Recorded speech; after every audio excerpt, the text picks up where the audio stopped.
Students, आज का हमारा टॉपिक है सेक्शन फार्मूला डिराइव करना। सेक्शन फार्मूला कोऑर्डिनेट ज्योमेट्री का मोस्ट इंपोर्टेंट टॉपिक है और सेक्शन फार्मूला पे ही बेस्ड है आपकी एक्सरसाइज 7.2।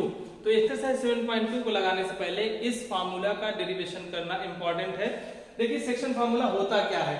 सेक्शन फार्मूला है to find the coordinates of a point P which divides the line segment joining the points A and B in the ratio of m1 ratio m2। दो points हैं आपके पास।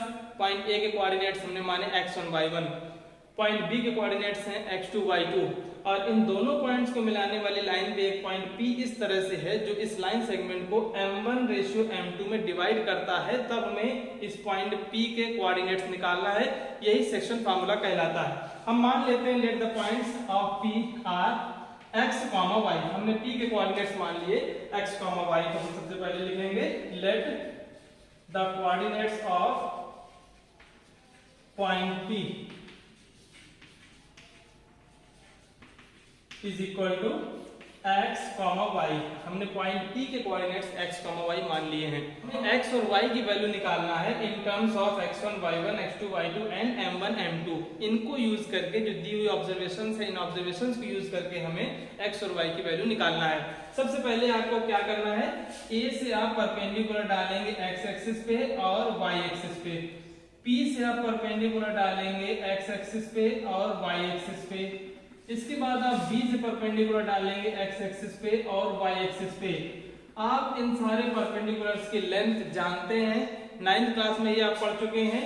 ये point R है, ये S है और ये T है। तो हमें मालूम है AR की वैल्यू है y1 के बराबर, PS की वैल्यू है y के बराबर और BT की वैल्यू है y2 के बराबर। इसी तरह से हम इस डिस्टेंस की अगर बात करें तो ये डिस्टेंस होगी x1, y एक्सिस की पॉइंट P से डिस्टेंस होगी x और y एक्सिस से पॉइंट B की डिस्टेंस होगी x2।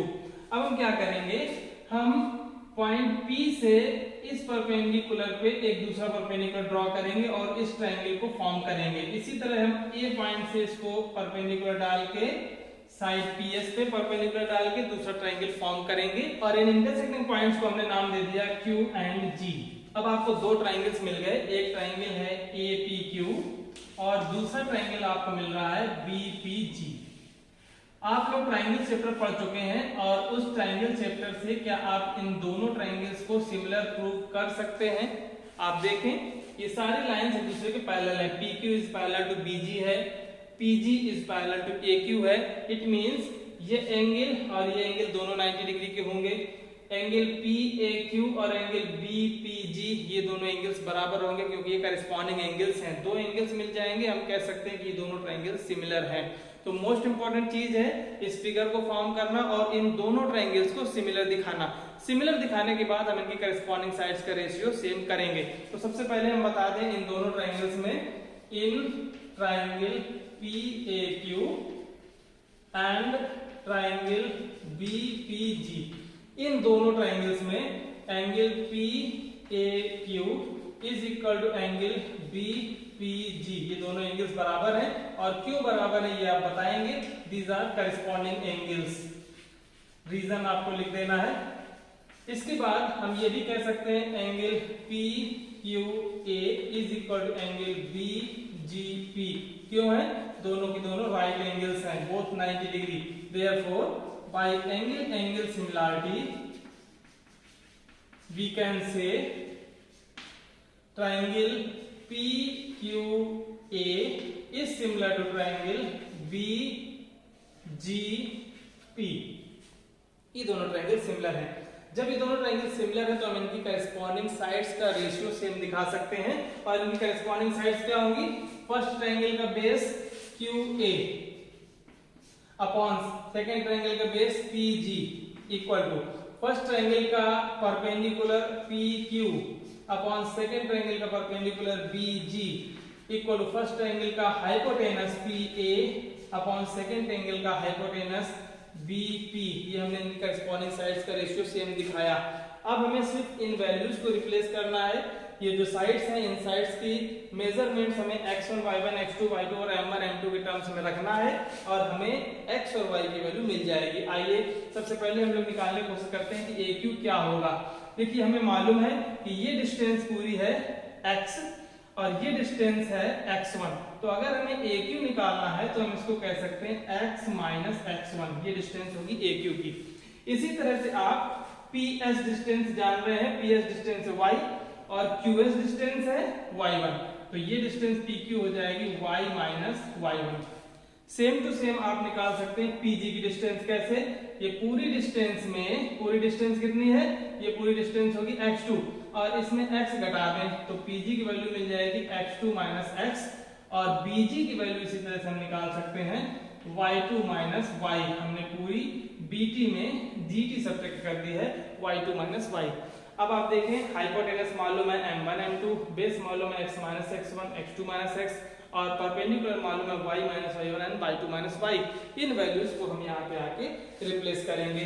आइए QA की वैल्यू हमने निकाली है x minus x1 divided by x2 minus x equal to PQ की वैल्यू हमने निकाली है y minus y1 divided by y2 minus y equal to PA और PB ये हैं m1 अपॉन m2। ये अगर आपने कर लिया तो अब आपको सेक्शन फार्मूला डिराइव करने में जरा भी परेशानी नहीं होगी। तो हमने क्या किया, हमने ये दोनों ट्रायंगल्स को सिमिलर दिखाया है और इनकी करस्पॉन्डिंग साइड्स का रेशियो इक्वल किया है। इसके बाद हमने करस्पॉन्डिंग साइड्स की वैल्यू रखी है केवल। अब एक बार हम इन दोनों को इक्वल करेंगे और x की वैल्यू मिलेगी, फिर हम इन दोनों को इक्वल करेंगे लास्ट टू टर्म्स को तो हमें y की वैल्यू मिलेगी। आइए सबसे पहले हम x की वैल्यू निकालते हैं।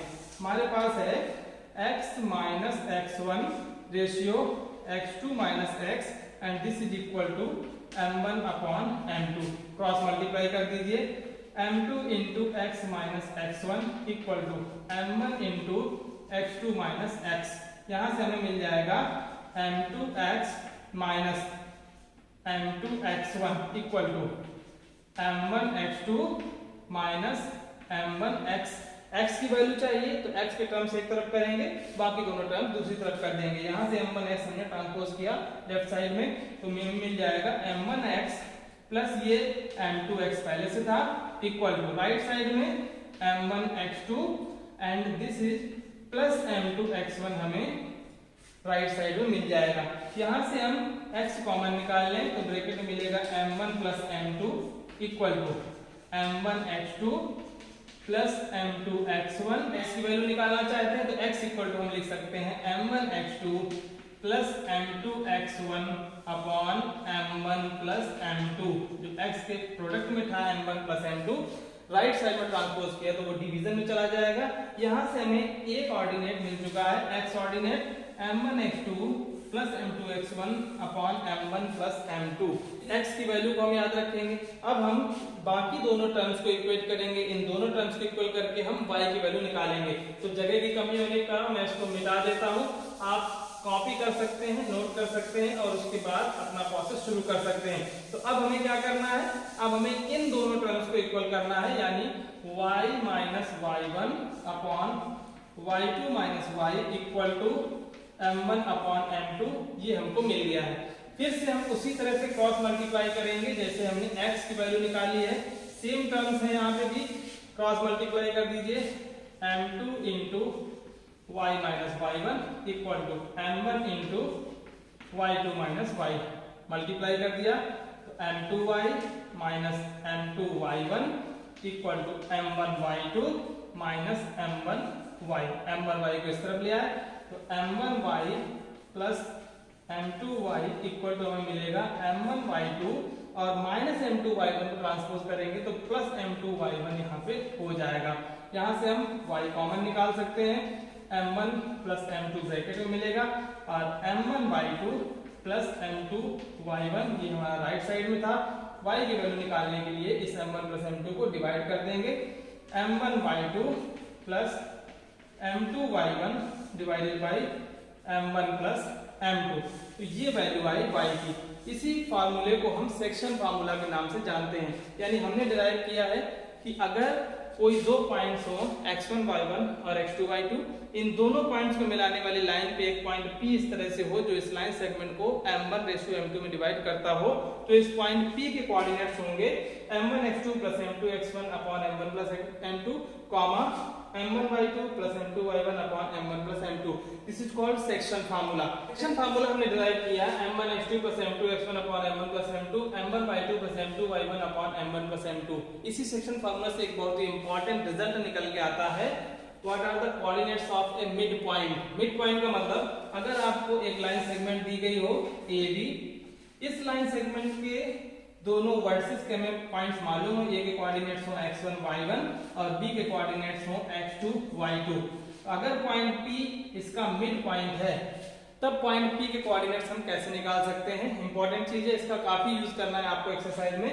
अगर पॉइंट P मिड पॉइंट है तो ये पॉइंट P इस लाइन सेगमेंट को 1:1 में डिवाइड करेगा। इसमें कोई आपको शक नहीं होना चाहिए, कोई संदेह नहीं होना चाहिए, क्योंकि पॉइंट P इन दोनों को इक्वल रेशियो में डिवाइड कर रहा है, तो हमने माना कि 1:1 है।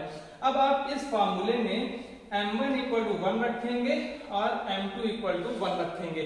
आइए देखते हैं कोऑर्डिनेट्स ऑफ पॉइंट P क्या मिल जाते हैं। m1x2 plus m2x1, m1 = 1 रख रहे हैं, m2 = 1 रख रहे हैं, तो 1 × x2 plus 1 × x1 upon 1 + 1, ये हमारा x ऑर्डिनेट यानी एक्सिस मिला, और 1 × y2 plus 1 × y1 upon 1 + 1, ये y ऑर्डिनेट या ऑर्डिनेट मिला। यहां से आप देख सकते हैं हमें x1 plus x2/2, y1 plus y2/2 ये कोऑर्डिनेट्स मिल जाएंगे मिड पॉइंट्स के। तो अब आपसे अगर कोई भी ऐसा क्वेश्चन मिल जाए कि find the mid point of A line segment whose vertices are whose in points are x1 y1 and x2 y2, तो हम इस फार्मूले को डायरेक्ट कन्वर्ट करके x1 plus x2/2 y1 plus y2/2 use कर सकते हैं।